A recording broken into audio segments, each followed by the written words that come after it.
Right, disabled vessels, even if nobody's hurt, injured, or whatnot, these will tow boats, right? Not a problem, but it's just slow go. So there's basically two different ways, right, that you would do it. You would just do a line tow where you're stretched out, and when you're doing a line tow, pros and cons to it, right? It's less wear and tear on your vessel on both sides, right? As far as hardware. So if I'm throwing 75 feet of line out there, it's going to be less wear and tear. If you're dealing with rough seas, heavy sea state, or just rough water, right, that longer line, kind of your vessels will basically get in line with each other, so it's going to be less pull on your line, less pull on your attachment points or any hardware. All right.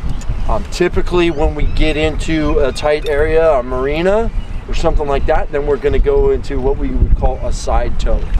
Typically with PWCs, we don't do side tows. Okay, so you guys will just do basically line of stern tow. You need hardware, which you guys will have a carabiner, and you have your throw bags.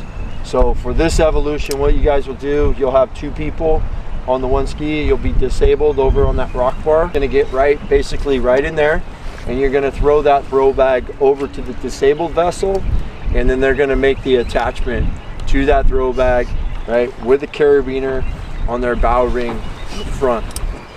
The vessel that's doing the towing, I want you guys to just communicate back and forth, right, where you want it, that you're gonna pay this line out. They're gonna get on the ski and just not try to run the ski, start the ski, anything like that. As far as the personnel that are gonna be on the vessel that's gonna be doing the towing, the vessel that's gonna be doing the towing, your throw bag will be, one end of your throw bag, figure 8 on a bite, will be hooked to that detachment point, right? That quick connect there. Your rescue swimmer that would normally be on the board and might be on the board when he's throwing the throw bag over is going to come up onto the vessel. He's going to be on the seat and he's going to be riding backwards on the seat, kind of monitoring to where they're going, making sure they're in line back behind you. Okay? Instruct them to push off the beach, keeping in mind with your fare angle. The vessel that's doing the towing is going to keep a positive attitude, and you're going to set a fare angle and safely come back across to this side over here. Yeah, I almost wrapped the helm. I didn't realize, don't do that, right? Correct. Enough? Yep. Use the hook. Always going to attach to that bow connection. And then getting that flow, using the hull, and then they can set their fare angle, right? If they're trained, they can try to set their fare angle to try to push them in, but then at the same time, you kind of pull some of that slack behind them. Other thing that came up over there is the attachment point, right?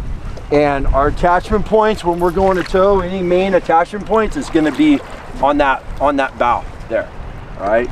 And then on the back side, it's going to be a solid connection, right, that we're connecting the boards onto, or an actual tow ring on our actual boats also. Okay, there's actually a tow on there. On some of our smaller boats, we have 2 attachment points, so we make what we call tow bridles for those.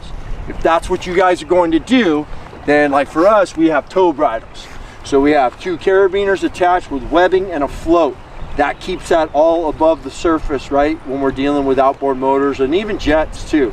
All right, so we have a bridle that comes together with a point, with another connection point there, another carabiner, and that's what that throw bag line would go onto, or our tow line would go onto. Okay,